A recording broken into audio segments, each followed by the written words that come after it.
Olá, nono ano, vamos para a nossa 15ª unidade do ano, a terceira unidade do quarto bimestre, do último bimestre deste ano letivo. Nesta unidade, nós vamos estudar a América Latina nos anos mais recentes.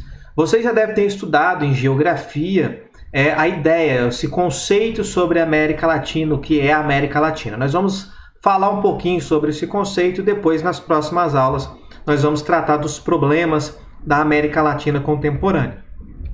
Bem, sobre essa expressão América Latina, ela foi empregada pela primeira vez por um sujeito chamado Francisco Bilbao Barquín. Ele é um político chileno, ele era um político chileno, e ele usou essa expressão pela primeira vez na Conferência de Paris, em 1856, onde se incluía o México e a América Central como partes da América Latina. Mais tarde, um diplomata, José Maria Torres Caicedo, publicou os poemas As Duas Américas, no mesmo ano da Conferência de Paris.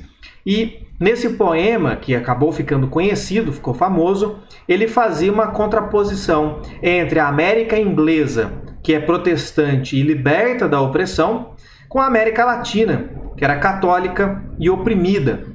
Então, dentro do continente americano existe essa diferença muito grande entre a América inglesa, Estados Unidos e Canadá, com relação aos demais países. Então, a América Latina e a sua história.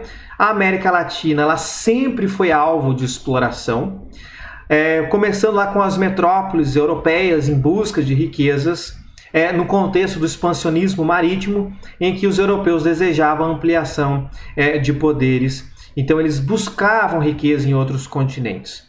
Aqui, a mão de obra escrava vai ser uma característica marcante e os povos indígenas e africanos foram alvos dessa escravidão, da escravização. Tá certo? Então eles foram escravizados, utilizados como mão de obra, tanto na extração ou na produção de riqueza. Extração lá do pau-brasil, extração lá da mineração, ou a produção do açúcar, plantação de cana-de-açúcar e assim por diante.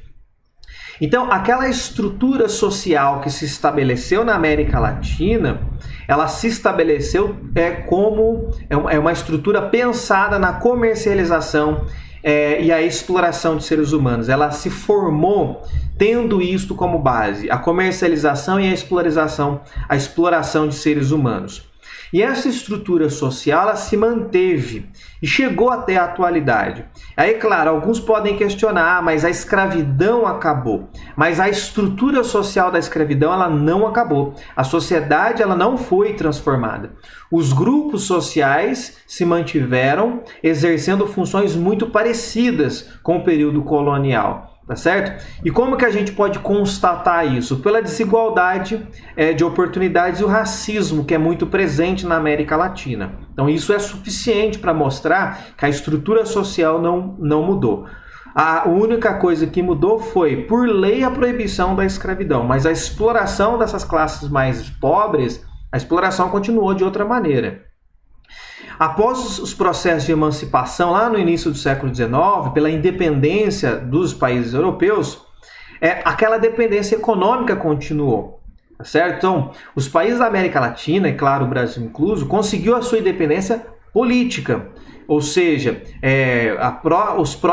o próprio povo pertencente àquela nação pode fazer as suas leis, pode determinar como o território vai ser administrado, mas a dependência econômica vai continuar. Peguem como exemplo o próprio Brasil, quando conseguiu a sua independência política de Portugal, já conseguiu de cara uma dívida. Tinha que pagar as 2 milhões de libras esterlinas a Portugal e precisou fazer empréstimos da Inglaterra. Portanto, já se tornou um dependente econômico da Inglaterra naquele contexto. Tá certo?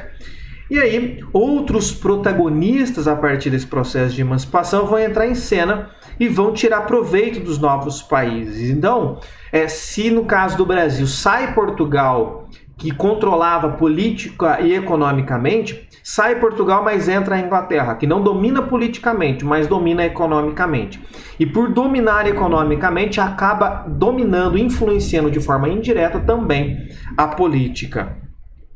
E aí, o que vai entrar como destaque nesse período a Inglaterra e os Estados Unidos, que vão estar sempre presentes na América Latina, insuflando conflitos quando é conveniente para eles e oferecendo empréstimos em troca de juros elevados ou de vantagens comerciais. Tá certo? Então, isso é só para nós introduzirmos esse contexto da América Latina. Nas aulas seguintes, nós vamos ver sobre os números, os dados sobre a desigualdade na América Latina. Essa unidade ela vai ser um pouco mais curta, mas ela é extremamente importante para nós entender os nossos dias, os dias contemporâneos.